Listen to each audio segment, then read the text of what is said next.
os navios. Queimar navio é exatamente para pessoas como eu e você, que estamos aqui loucos pela presença de Deus, que nos vão até dizer: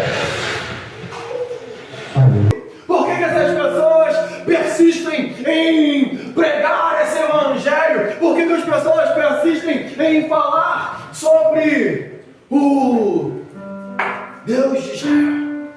Porque nós somos homens, mulheres, crianças, que ainda mesmo quando crianças já estão entendendo o poder de um Deus verdadeiro. O poder de um Deus que nos chamou para avançar, para ir muito além do que os nossos olhos, muito além do que os nossos pensamentos, muito além do que as palavras contrárias podem dizer. Muitos vão dizer: ei, não vai dar certo, retroceda. Muitos vão dizer: é hora de parar. Mas o Deus Todo-Poderoso tem nos chamado para avançar. O Deus Todo-Poderoso tem nos chamado para um novo tempo e um novo momento, viver tudo aquilo que Ele prometeu sobre as nossas vidas. Hernán Cortés era um conquistador espanhol que no século XVI ele chegou até o México. Ele foi um conquistador da terra do México. Ele conquistou o México dos astecas, se eu não me engano. Mas a verdade é que essa frase ela ficou conhecida porque esse homem, eu acredito que ao pisar nas terras do México, saber que tinha um desafio muito grande pela frente, enfrentar os astecas, ele teria um desafio muito grande pela frente, que talvez os seus guerreiros, os seus soldados, os seus homens que foram para aquele lugar poderiam querer recuar, querer ficar com medo. Eu acredito que ele reúne o seu povo e diz: vocês estão comigo, nós fomos chamados para conquistar este lugar, nós fomos chamados para povoar este lugar, nós temos uma missão aqui, e eu creio que aqueles homens, nós estamos contigo, nós vamos conquistar. Aí de repente aquele homem fala: agora olhem para trás.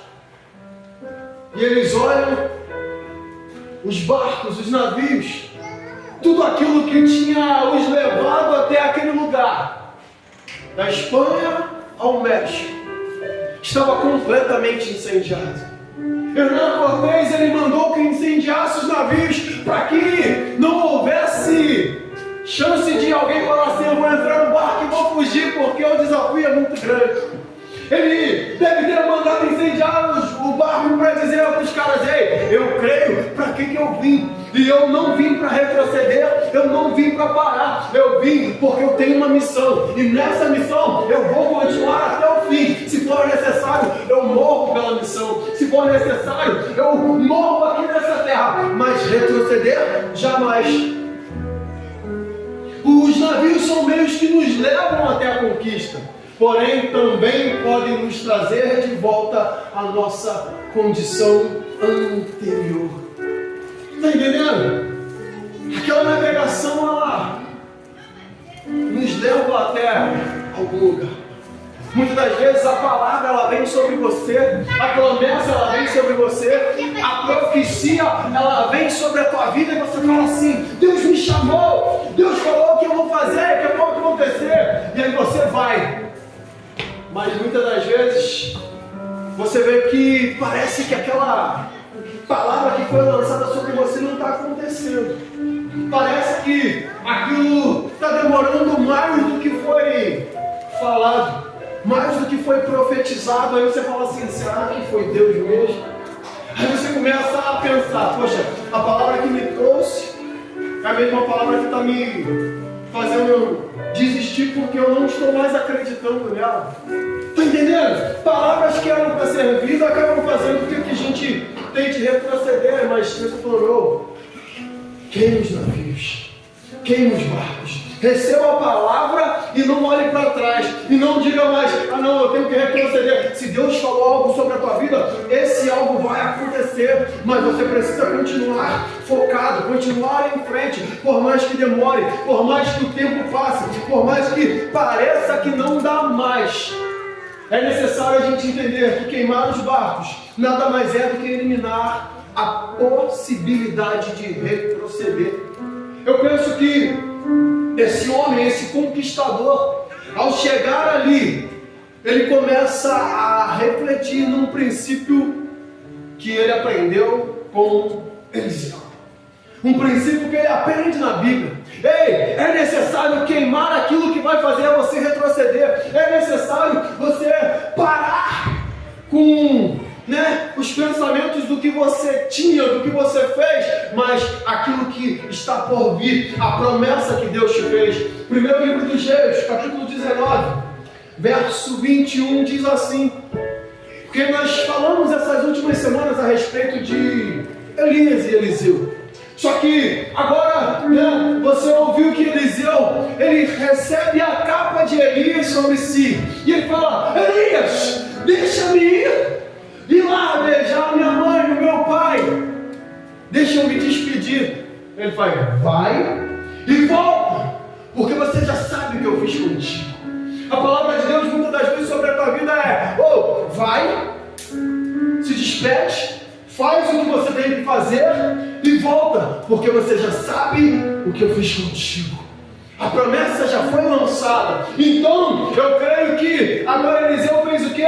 Eliseu, verso 21. E Eliseu voltou, apanhou a sua junta de bois e os matou. Queimou o equipamento de arar para cozinhar a carne e deu ao povo. E eles comeram. Depois partiu com Elias e se tornou seu auxiliar. Eliseu, ele foi, se despediu dos seus pais, ele voltou, aí ele pega a sua junta de boi, ele pega o seu videogame, igual a gente viu, ele fala assim, rapaz, se eu continuar aqui, eu vou perder o foco, porque eu já perdi a hora de serviço ontem.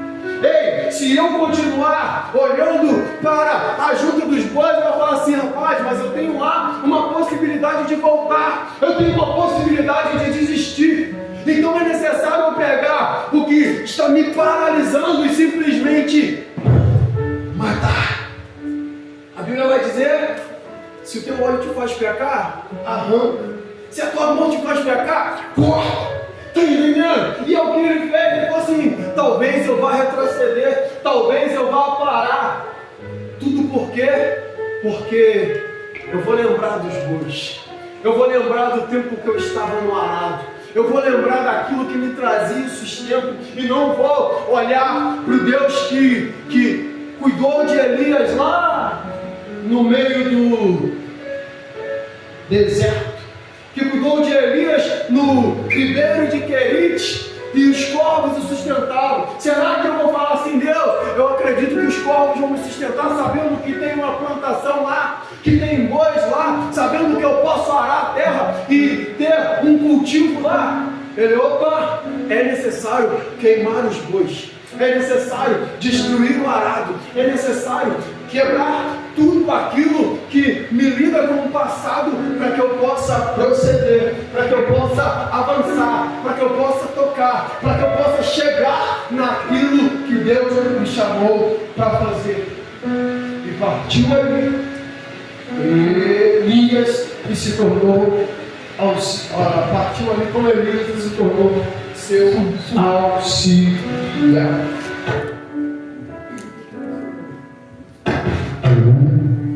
E se tornou seu auxiliar.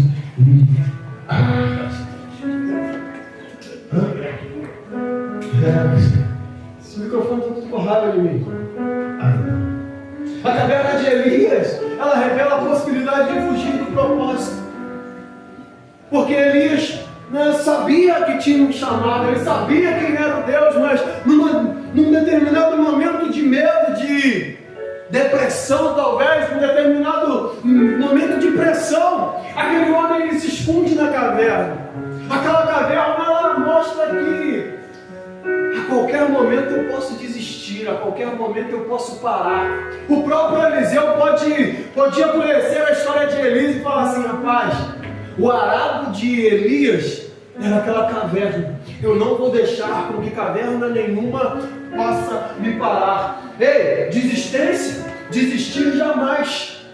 Nós fomos chamados para avançar, para jamais retroceder. Hebreus capítulo 10, verso 39 vai dizer que nós não somos dos que retrocedem, mas somos aqueles que seguem em busca do alvo, em busca daquilo que o Senhor nos chamou para fazer. Não retroceda, não pare, não deixe com que o arado, com que os bois, com que as situações do passado venham te fazer paralisar.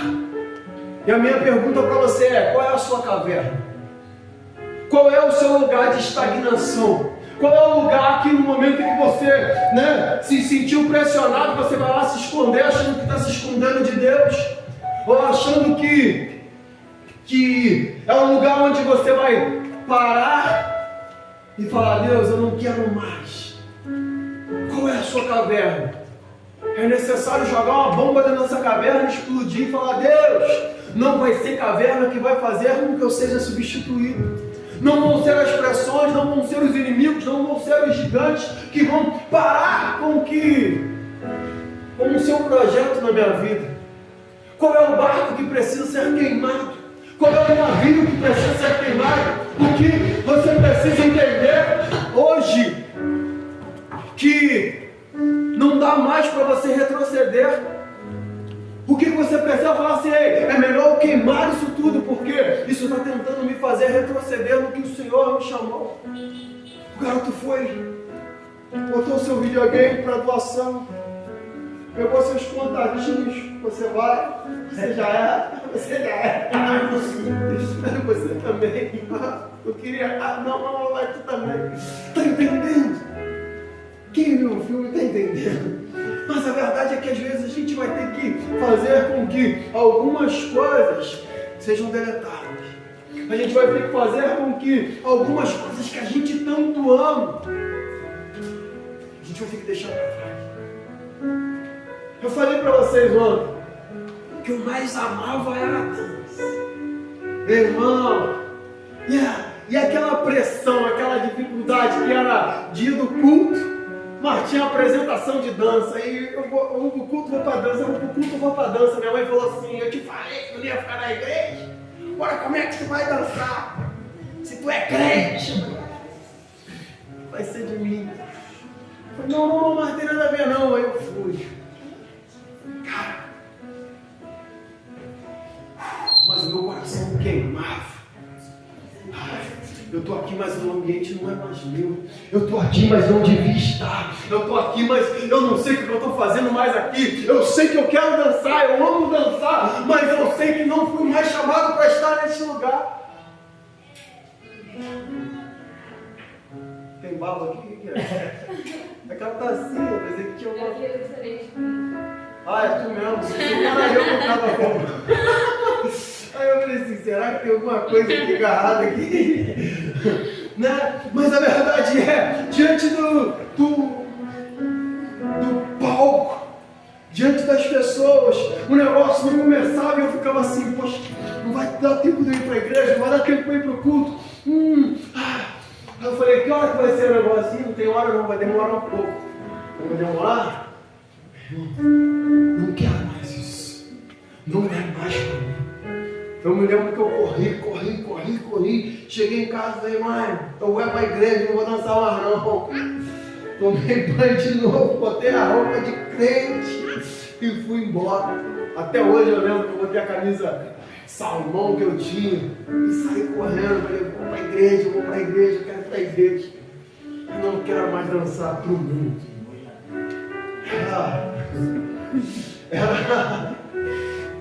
Era algo que me mantinha lutando ainda contra Deus. Aí a gente fala assim: tá, mas e aí? E aí que talvez se eu continuasse lá, talvez não estava vivo hoje. Deus já tinha me dado uma oportunidade. Já estava ali, na beira do suicídio. Aí eu fiquei ainda: pô, não, beleza, agora já estou na igreja, já estou servindo a Jesus, mas ainda tinha algo que num determinado momento eu ia falar assim, o mundão é melhor, deixa a igreja para lá, eu ia esquecer que Deus estava falando assim, eu te dei uma última oportunidade. E talvez eu já não estivesse mais aqui hoje. Mas, por ter negado o que eu mais amava, Deus mudou o meu quadro. Deus mudou a minha história. E hoje eu estou aí, dançando, pregando, atuando e vivendo tudo aquilo que Ele tem para mim. Só que muitas das vezes a gente não entende o tempo. A gente não entende, né, o agir de Deus. Quando a gente fala assim, poxa Deus, mas eu vou ter que negar. Tem que negar. Mas o que Deus tiver que te dar, Ele vai te dar em dobro. O que Deus tiver que fazer, Ele vai fazer. E vai te dar a vida. Entendeu? E a gente fica pensando, queimo o navio ou não queimo? Eu queimo o arado ou não queimo? Eu destruo esse barco ou não destruo? Joga uma bomba, acaba com isso. Não deixe isso te paralisar. Hernando Cortez, ele estava dizendo para aqueles homens, nós só temos duas opções. Fala para o teu irmão aí, nós só temos duas opções. Vencer ou vencer? Nós vamos entrar com tudo nessa guerra, nós vamos entrar com tudo nessa batalha.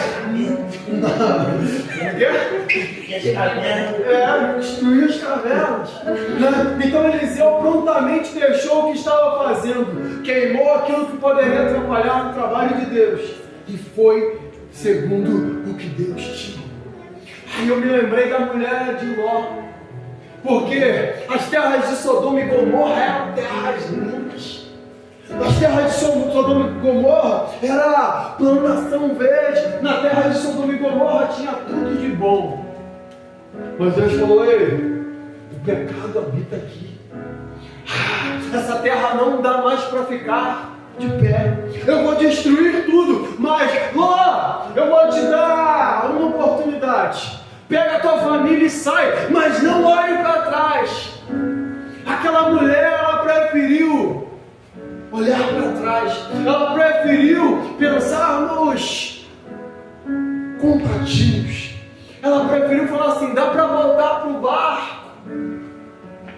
Só que ela virou uma estátua de sal. Já era. Gênesis capítulo 19, verso 26. O povo de Israel olhou para trás, lembrando do Egito. 400 anos escravizado aquele povo estava. Eles sabiam da história dos seus pais, dos seus avós. Eles sabiam que aquele povo tinha sofrido demais por muitos e muitos anos em trabalho duro. Mas na hora que eles estão livres, aquele povo começa. Mas as cebolas do Egito, eles tinham uma promessa de leite e mel, mas estavam pensando em cebola. E aí, gente? É leite e mel, e tu está pensando em cebola?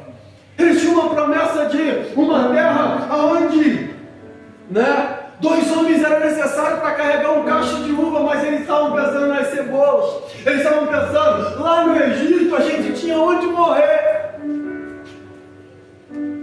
Aí, por conta disso, por conta de ficar olhando para trás, eles rodaram 40 anos no deserto.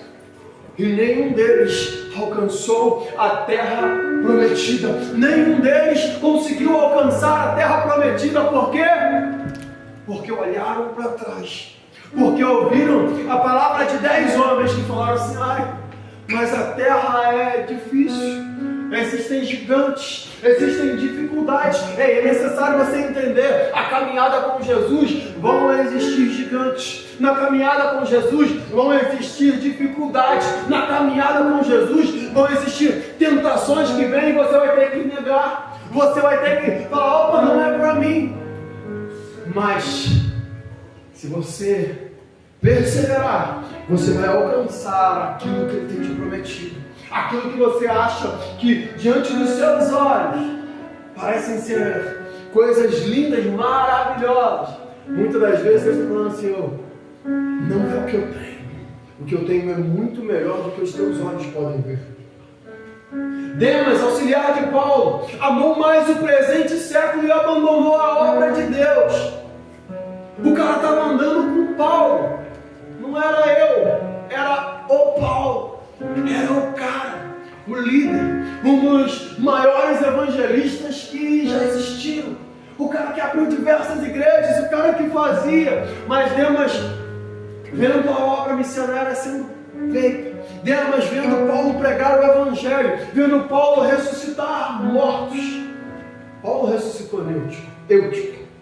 Vendo Paulo ser picado por uma serpente venenosa e ver que aquele homem não morreu, ainda assim desviou seu olhar para o mundo. Porque Coríntios capítulo 2, 2 Coríntios capítulo 4 vai dizer que o Deus desse século cegou o entendimento dos homens, cegou o entendimento dos incrédulos, e infelizmente o Deus desse século tem cegado o entendimento de muita gente. Aí, ao invés de eles continuarem caminhando com Cristo, eles começam a olhar para as situações desse mundo, começam a olhar para as situações adversas que o inimigo dia após dia tem oferecido.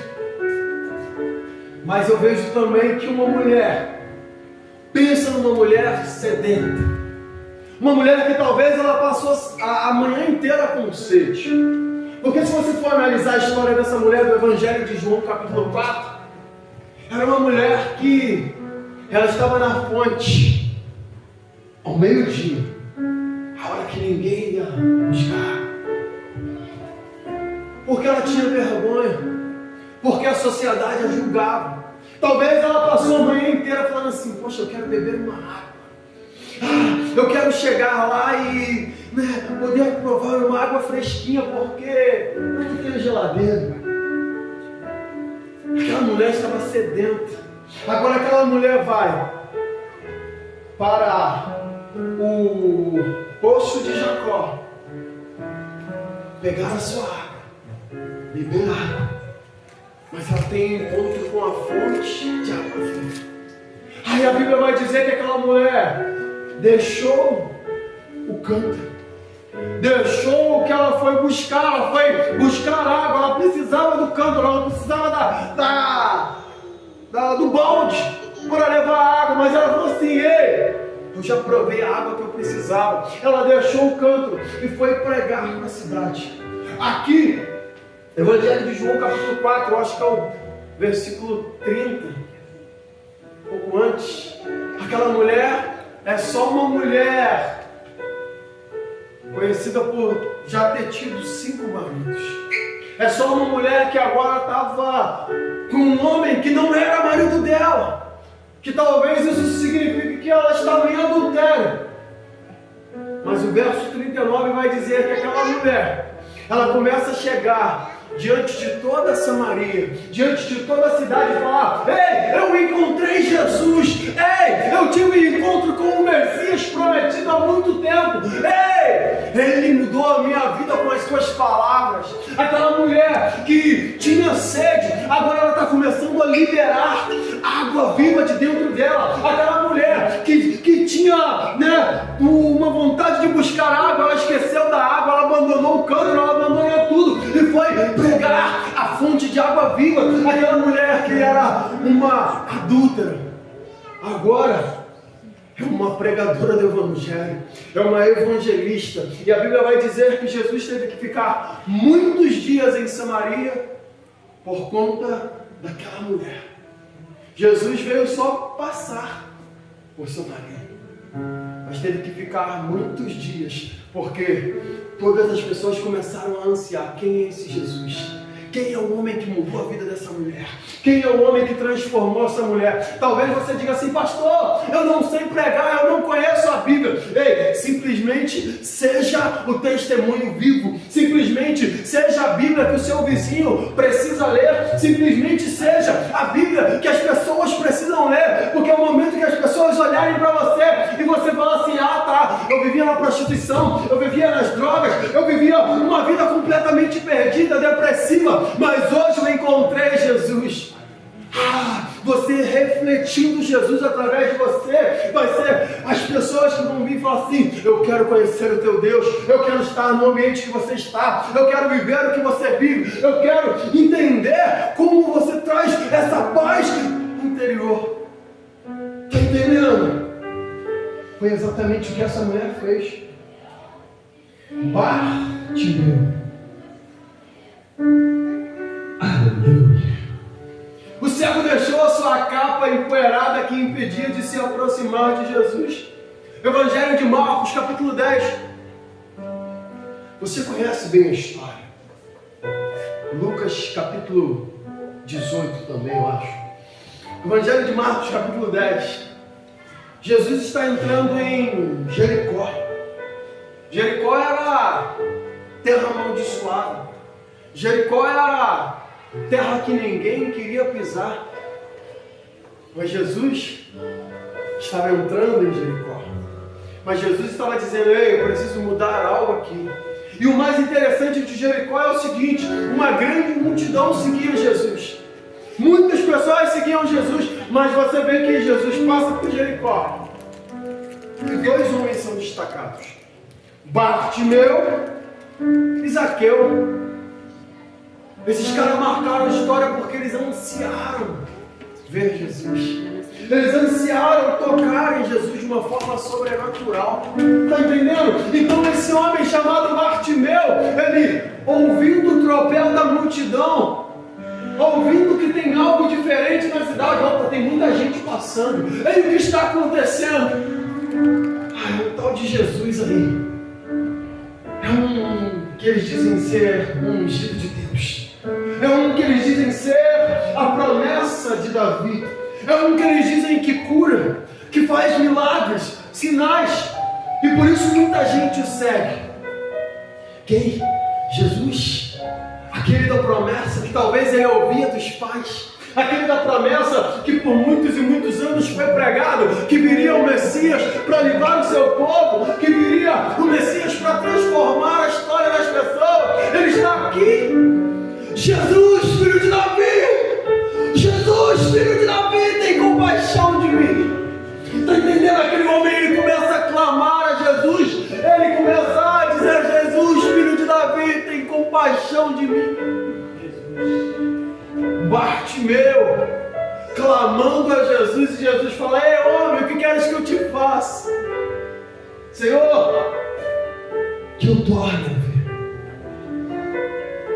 E aí, eu fico impressionado, porque Zaqueu tinha uma capa. E aí ele larga a sua capa e vai atrás de Jesus. Quando você estuda essa história, existem várias teorias a respeito da vida de Bartimeu. Como eu já disse, o prefixo Bar, filho dele, Timeu. O filho de Timeu, alguns dizem que o próprio exército romano matou seus pais. O próprio exército romano chegou e acabou com a família de Bartimeu. A Bíblia diz que a ânsia, o desejo de Bartimeu era voltar a ver. Significa que um dia Bartimeu já tinha enxergado. E alguns dizem que fizeram algo. Alguns até dizem que furaram os olhos de Bartimeu para que ele não visse mais. Total crueldade que o exército romano fez com os pais de Bartimeu e com a própria criança, que por muitos anos ficou mendigando e mendigando e mendigando com uma capa romana. E quando você estuda sobre a capa de Bartimeu, ela significa que era uma autorização romana para que ele pudesse mendigar, porque nem mendigar você podia mendigar sem a autorização dos romanos. Era o que mais deixava os judeus desesperados, porque eles procuravam agora o Messias, o protetor do povo de Israel. Ele procurava agora aquele que viria os livrar dos romanos, porque era um exército truculento. Eram pessoas más. Até para mendigar eles precisavam pedir uma permissão.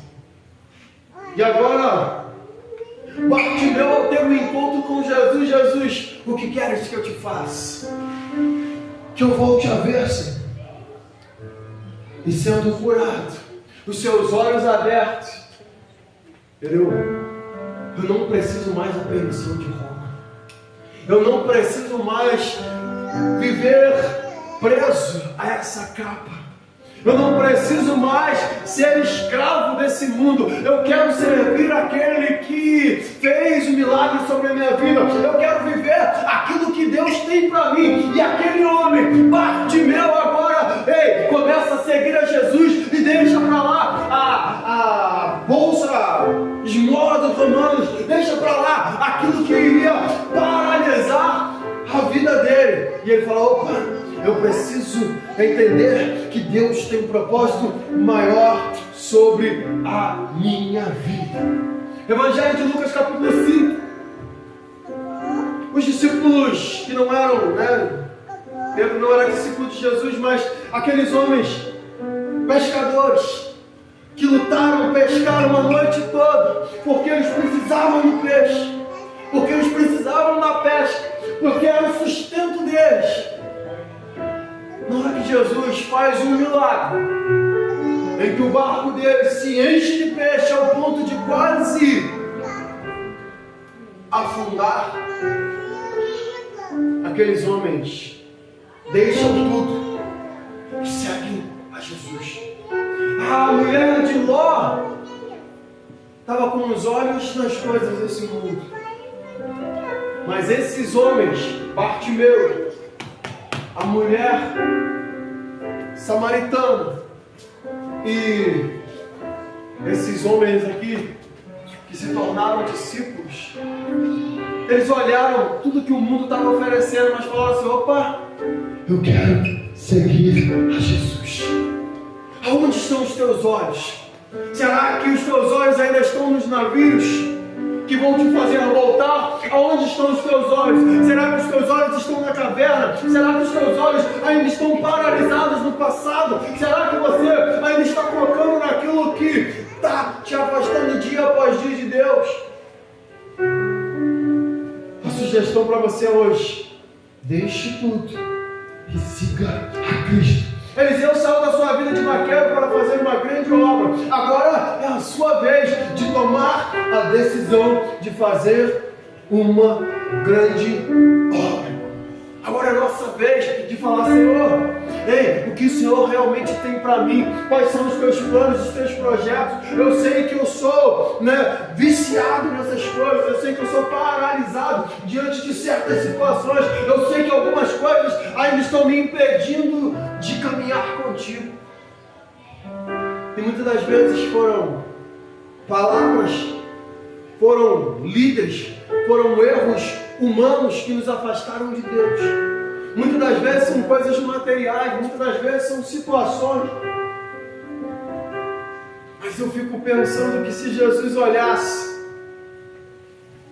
para aquela multidão que ele tinha curado os filhos, ressuscitado os mortos, curado suas lepras, aquele povo que Jesus num dia antes estava sendo aplaudido: Hosana, Hosana, o povo aplaudia e gritava Hosana nas alturas. Aquele mesmo povo que aplaudiu e que celebrou Jesus era o povo que estava dizendo: crucificam, crucificam. Jesus podia ter olhado para aqueles homens. Jesus podia ter olhado para mim, que muitas das vezes errei, conhecendo a verdade. Jesus podia ter olhado para os meus erros, os meus pecados e falar assim: epa, lá em 2024, aquele infeliz que se diz pastor, ele vai errar lá no futuro. Vou morrer por ele nada. Vou morrer por essa humanidade nada. Eu vou morrer por esses homens que vivem desistindo de mim nada. Eu vou morrer por essas pessoas que ontem me aplaudiam, hoje dizem crucificam nada. Jesus poderia ter desistido de nós, mas ele não desistiu. Porque a gente muitas das vezes tem dificuldade para perdoar as pessoas. A gente muitas das vezes tem dificuldade para superar algumas situações que nós enfrentamos. Mas e se Jesus fizesse a mesma coisa por mim e por você? Vou morrer por você? Nada. Deus chamou Eliseu para substituir o profeta Elias. Deus precisava de Eliseu para algo além. Elias seria arrebatado lá na carruagem de fogo e levado para o céu. Mas a obra precisava continuar. Elias tinha feito grandes coisas, mas Deus falou assim: eu preciso continuar a obra, eu preciso fazer algo ainda mais. Só que isso foi naquele tempo. Eliseu fez a parte dele, e você, e eu. Deus precisa mais do que um simples crente que venha todo domingo na igreja. Está entendendo? Deus precisa de nós para fazermos aquilo que ninguém fez. Porque a gente canta, vem fazer o que vem fazer o que... Não sei a letra da música, fugiu da minha cabeça. O que nenhum homem fez. A gente fala, Deus vem fazer o que nenhum homem fez, só que Deus quer te usar para fazer aquilo que nenhum homem fez. Está entendendo? Jesus falou, vocês farão obras ainda maiores. Aí tu fala assim, rapaz, Eliseu na hora que morreu, ele caiu dentro do buraco. O que estava morto ressuscitou, né? Morrendo. Rapaz, mas eu vou fazer algo maior que isso. Está entendendo? Mas Jesus está falando assim, vocês ainda farão obras maiores. E se eu achar que eu não posso fazer isso, é porque eu estou dizendo que Jesus é mentiroso. Então dá para fazer obras maiores, só que nós precisamos fazer aquilo que Ele quer. Ele nos chamou não para sermos apenas espectadores, mas homens e mulheres que vão falar, opa, eu quero fazer parte dessa história, eu quero fazer parte do elenco desse filme, eu quero fazer parte das pessoas que vão mudar o meu bairro, que vão mudar a minha casa, a minha família, que vai tirar o meu irmão das drogas, que vai tirar o primo da prostituição, que vai mudar algo. Eu quero fazer parte de um povo que vai fazer a diferença. Não é simplesmente passar por essa terra, é dizer, ei, lá na frente, para que eu vou ser lembrado? Como eu vou ser lembrado? Rapaz, a Aline pregou para mim. Por causa da palavra dela, eu entreguei a minha vida para Jesus. Mas, poxa, a minha casa foi salva. O vizinho foi encontrado. Ei, aquele lá que estava totalmente perdido, eu fui lá na boca de fumo e preguei para ele. E não sei o quê. E tudo porque um dia a Aline falou do amor de Deus. Está entendendo? A nossa história vai sendo multiplicada em outros. Talvez você fale assim, mas algumas pessoas contam a história de Billy Graham, um dos maiores evangelistas do último século, dos últimos anos aí. Morreu acho que em 2018. O cidadão, dizem que ele foi para um lugar lá, não sei o que aconteceu. E lá ele ouviu falar de Deus. Alguém pregou para aquele homem, que era uma criança ainda. A sua família já era da igreja, mas aquela pregação impactou a vida dele. É onde dizem que ele foi para uma casa, que joelhou e orou. Eu conheci um historiador que viajou com esses cantos tudo aí, falou que é mentira da história. Mas que Billy Graham falou, faz de novo, orou na casa de John Wesley, tem um buraco no chão. Caô. O cara falou que é mentira. Mas a verdade é a seguinte, que Billy Graham, um dos maiores evangelistas de todos os tempos, um dia uma pessoa pregou para ele, sendo uma criança, e aquela pregação impactou a vida dele. Talvez o cara que pregou para ele morreu 2 anos depois. Não faz ideia do que Billy Graham fez. Está entendendo? Mas chega lá no céu, Deus vai falar assim, parece que tu não cumpriu? Olha aqui, tá vendo aquela multidão? Não, senhor, não preguei para ninguém, não sei o que não, mas tu pregou para essa criança, me lembra quem era? Ah, eu lembro. Olha lá quem ele era. Ele se tornou um Billy Graham. Olha lá aquele estádio lá que ele estava pregando e 3.000 almas se convertiam. Olha lá o que estava acontecendo. Foi porque você acreditou naquela criança. Está entendendo? Então muitas das vezes a gente desacredita das pessoas, a gente desacredita do poder de pregar para uma criança, de cuidar de uma criança. E a gente mal sabe que se a gente prega muitas das vezes para uma criança, essa criança pode se tornar um evangelista, um dos maiores pregadores dos últimos tempos, para anunciar Jesus. Então eu vou falar assim, a tua história está marcada aí. Foi você quem marcou a vida dela. Substituição para esse tempo. Falei sobre substituição na última semana. Nós não queremos ser substituídos, mas nós queremos dar continuidade àquilo que começou lá atrás. É o que eu sempre falo. Abra sua Bíblia aí em Atos, capítulo 29. Deus, Ele necessita de trabalhadores para continuar a história. Mas a gente tem muitos mas. Ah, Senhor, mas é que eu fui ferido. Ah, Senhor, mas a igreja se corrompeu. Ah, Senhor, mas aconteceu isso. Atos capítulo 29. Mas, não. Existiram 7.000 homens que não se curvaram a Baal. Existiram milhares de pessoas que simplesmente não pararam pelo meio do caminho. Caçou Atos 29? Caçou Atos 29? Você é abençoado. Amém. Então, o que acontece? Porque Atos 29 não tem. O Evangelho, né, o capítulo de Atos vai até capítulo 28. Mas Atos dos Apóstolos, né, são os Atos dos Apóstolos. Foi até o 28. Nós precisamos continuar a história no 29. Nós precisamos continuar a história em 2024. Nós precisamos continuar fazendo os mesmos atos que os apóstolos fizeram. E aqueles homens, eles iam de casa em casa repartindo pão. Aqueles homens iam de casa em casa pregando o Evangelho. Aqueles homens iam de cidade em cidade, curando, transformando, libertando. Aqueles homens faziam com que milhares de pessoas fossem encontradas da sua vida perdida e se encontrasse na salvação.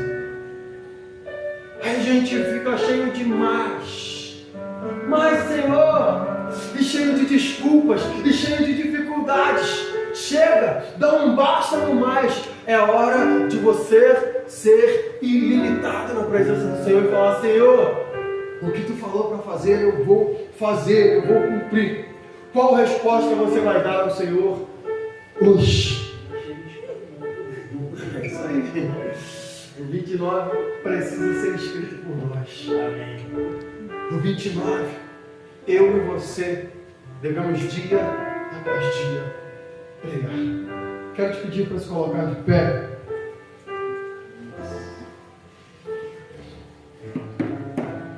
Eu deixei algumas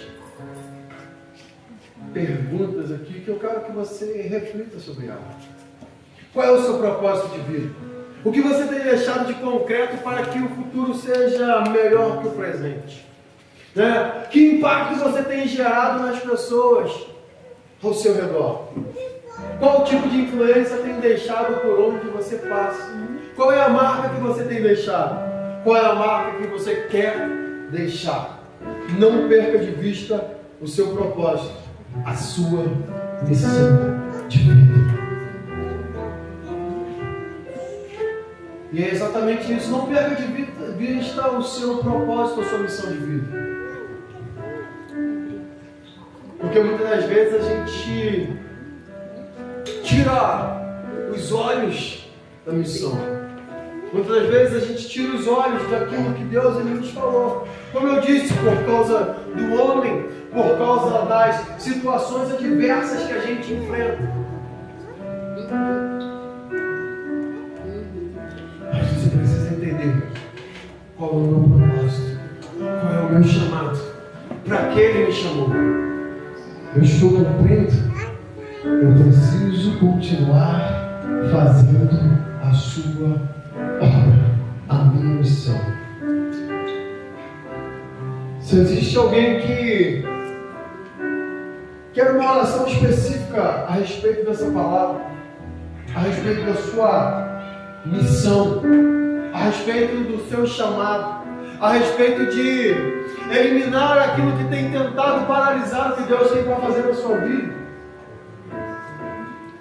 e quiser vir à frente, eu quero orar por você. Deus, em nome de Jesus,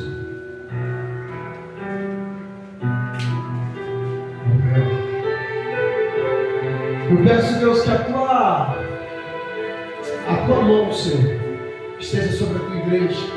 Deus, a tua palavra ela foi pregada, a tua palavra, Deus, ela foi ministrada, e eu peço, Senhor, que essa jamais ela volte vazia, sem fazer aquilo que te apraz, sem fazer, Deus, com que o desejo do teu coração seja cumprido. Então, Deus, que essa palavra, Senhor, ela venha, Deus, transformar, mudar, moldar, inundar, Deus, nosso coração de uma forma sobrenatural, Senhor. E que nós possamos, Deus, entender o nosso propósito. Que, Pai, nós possamos entender, Pai, se há um momento de parar, se há um momento de negar, de queimar, Deus, os navios. Se nós estamos no momento em que precisamos sair da caverna e fazer aquilo que o Senhor nos chamou para fazer. Deus, em nome de Jesus, eu peço, Deus, continua, Deus, despertando a tua igreja, continua, Senhor, despertando o teu povo para esse tempo, para essa história, para esse momento. Senhor, em nome de Jesus, eu quero, Deus, também orar, Deus, para aqueles que não têm vindo à igreja. Pai, algumas pessoas desapareceram, mas, Senhor, eu creio que o Senhor ainda tem um propósito. Algumas pessoas pararam, Senhor, mas eu creio que Tu ainda tens um propósito, Senhor. Então, em nome de Jesus, Pai, alcança os Teus filhos, toca, Senhor, nos Teus filhos, e, Senhor, nada que o inimigo, Deus, tenha plantado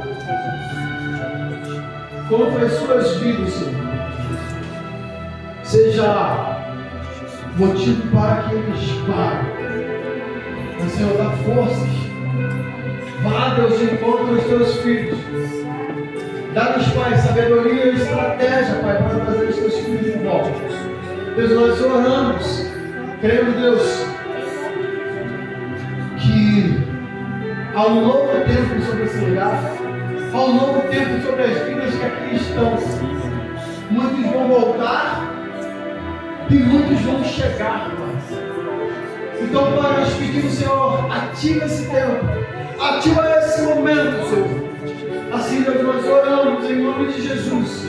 Oramos também, Pai, pela vida da Yasmin, Senhor, os teus filhos. Deus, em nome de Jesus, alcança essa mulher, Deus, no hospital.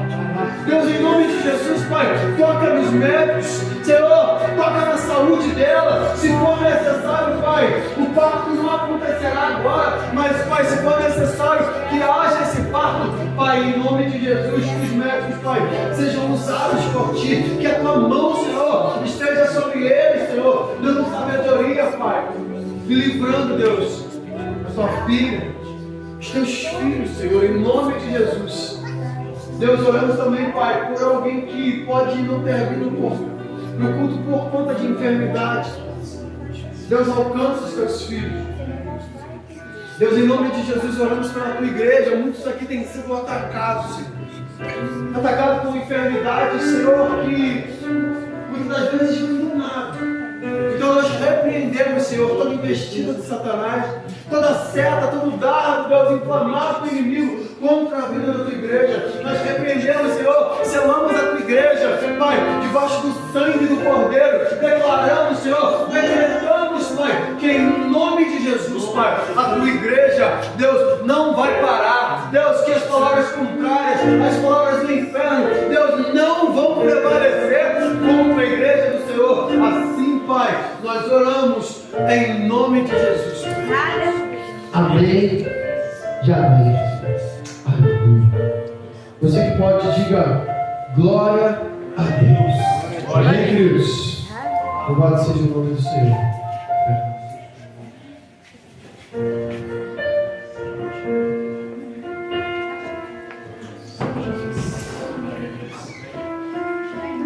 Assim, irmãos, eu tinha preparado um pouco para, só que eu estava ali, Deus falou comigo ali, tive outra ideia. Eu queria dizer para você que talvez você esteja esperando ser abençoado e abençoar.